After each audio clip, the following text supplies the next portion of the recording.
Hi folks, welcome to the Prepared Homestead. This is Travis. Thank you all for stopping by to watch. You ever get the feeling that we're all just being played? That it's just one big global mind game. All the players, whether it's America and China and Russia and all of Europe and all the different agencies, that we're all just, it's all just a mind game. I think a lot of you kind of feel that way. I know I do at times, and while sometimes I'm pretty good at figuring out what they're doing and why, or have a pretty good idea of it, there's other times it's like, what in the world? What's the purpose of this? I was reading this morning, the United States has announced that we're sending a bunch more troops over to Taiwan. That's right. Right now, we have approximately 30 U.S. soldiers in Taiwan. I know, not very much, just probably intel gathering, that kind of stuff. Well, we're going to send now about 200 over there. Again, still not a lot. I mean, it's not likely that those 200 troops are going to be able to take on the Chinese invasion. But point is that we have been threatening China for the last several days that you better not support Russia. You better not send offensive weapons into Russia. Only we can be the supplier of arms in this war. You can't do it. We've sent $100+ billion, but you can't do it. Even to the point that yesterday they were threatening to release classified documents. The State Department said they were going to release classified documents that proved that China had the intentions of supplying Russia with lethal weapons. And that's just bad. On the other hand, China's been telling the United States for quite a while, you better leave Taiwan alone. You better leave Taiwan alone. Don't mess with it. That's ours. You guys agreed to that one China policy a long time ago, and you keep saying that you agreed to that while you send your diplomats over. You better leave it alone, or you're gonna cross the line and cause some type of war. And yet we turn around and we're sending troops to be stationed in Taiwan. I'm not here to profess what I know is right or wrong, but kind of makes you feel like that there's a little game going on here, and the whole world just wants war. Like, why not just go ahead and just say it? Just say, we're all gonna go to war. It's just that season. They're probably waiting for some opportune time. They got to build up their armies and their navies and make a bunch more ammunition so that they can kill off a few more of us little peasant people. I mean, in the end, isn't that what wars are mostly about? At least the modern ones. It's about all the big important people sitting around smoking their cigars while they let their little peasants go out there and push each other around on the ball field, you know.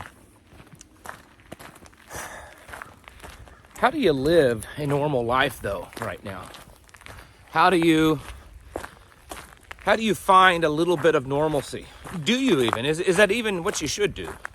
I'm not going to profess that I have the answers to the questions that I'm proposing. But it is something that I've thought of because I've had some of you, whether you be personal friends or just people contacting me. You know, what do I do? I was supposed to, I've been offered this job and I have to move and it's a great advancement for me, good pay, but I'm not sure if it's the best thing I should do, because if the world's coming to an end soon, if we're going to be in a world war, it's going to be chaos and destruction. Should I turn that down and just focus on hunkering down? You know, my daughter wants to go to college, got accepted at this university. Is it even worth her time to even go if 6 months from now we're going to be in the midst of a global war? I think a lot of us are really questioning that right now. Those of you watching this channel, I have no doubt that the vast majority of you, other than the the trolls and the weirdos. You get it. You know you need to. A bunch of turkeys just flew up in front of me. I don't know if I can. I think I missed him. Sorry. Anyways, it was probably about 20 of them. Anyways, you know that it's time to get ready. You know it's time to get serious. I mean, you know it's been time to get ready for a while. I mean, unless you've been asleep for 3 years. But it's time to get really serious. To really get hardened up, you know. You're ready. Get your game face on. Your war face. Ah, you're ready, right? You know that. But how do you balance normal life?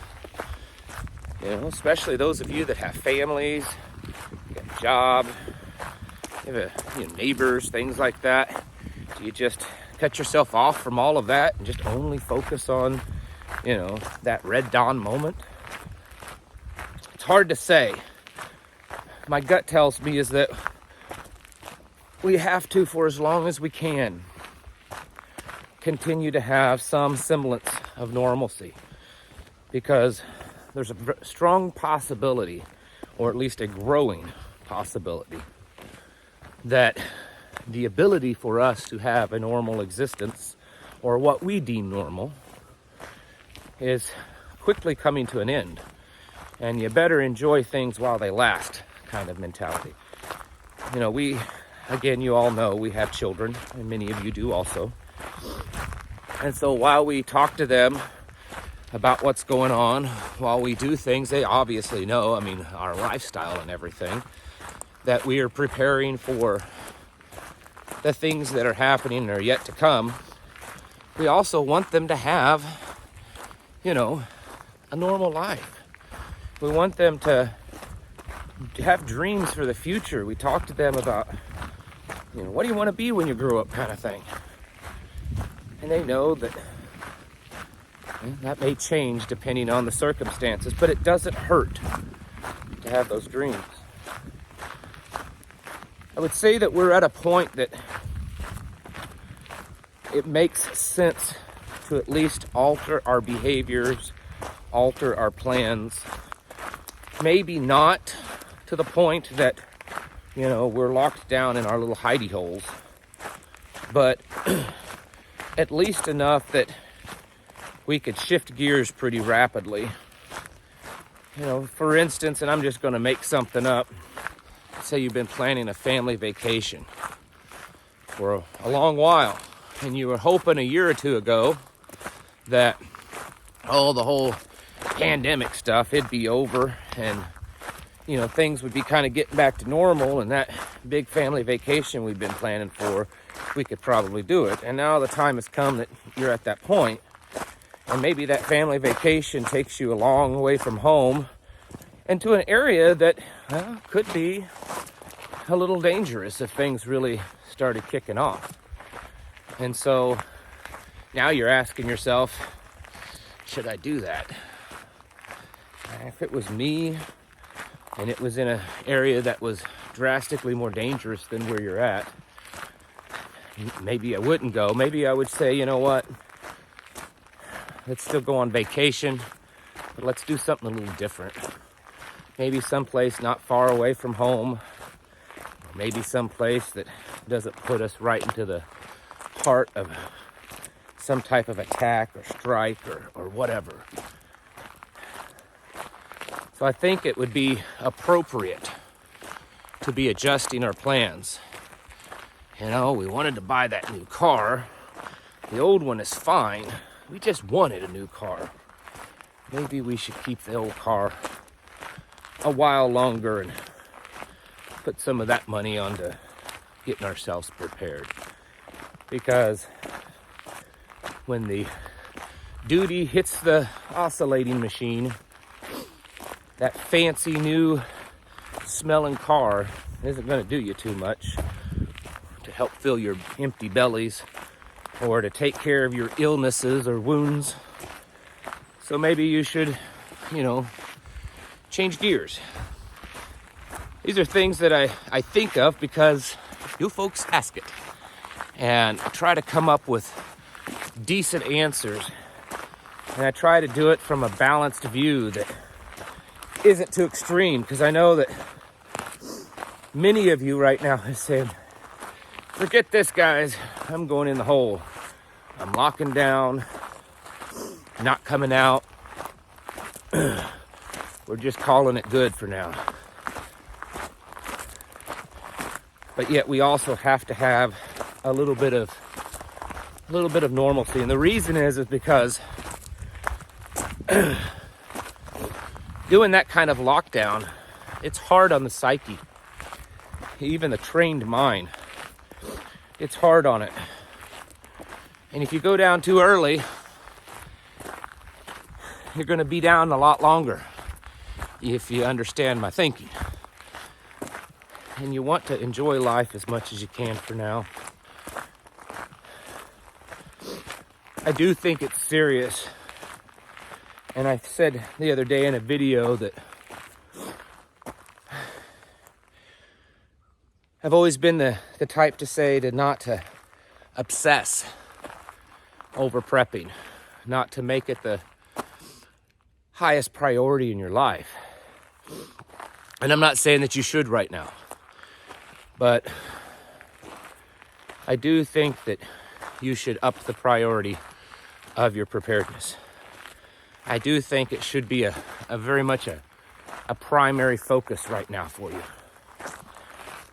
It doesn't mean that it has to encompass all of your thoughts and energy, because you're going to end up ostracizing family members and stuff even more. They're gonna be, man, I thought you were crazy for the last 3 years, but now you like lost your mind over this stuff. And I mean, I can still go to the grocery store. I can still get beans and eggs and milk. Because see, most of the country has no clue what's even going on. I've heard from so many people tell me that I've got family member that didn't even know that there was a balloon flying over. You know, we think the whole country's talking about it. And it's only because the internet algorithms only show us things that are just like us. Keeps us segregated. Most of the country had no clue what was going on. There's a lot of people in this country that has no idea that a train with dangerous chemicals was burned in Ohio. None whatsoever. No clue that Russia has ended the nuclear arms treaty and made all these threats that they're going to increase the war, and Ukraine's going to get involved, and Moldova, Ukraine's going to get involved and do more with Moldova and Belarus and all these, and everyone's sending planes and tanks and all this kind of stuff. The average person has no clue that stuff's happening. And so for us to maintain relationships and maintain our own sanity, I think we have to find a balance. Maybe that balance is at least a few days a week. I'm going to just be normal. I'm gonna go to a park and walk around and enjoy it.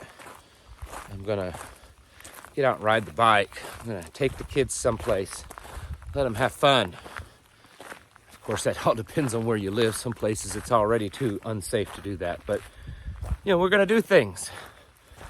And a bunch of us families, we're just gonna meet and have a meal together and have fun. We're not even really gonna talk about our preps and any kind of plans. We're just gonna have fun. You know, have a family movie night.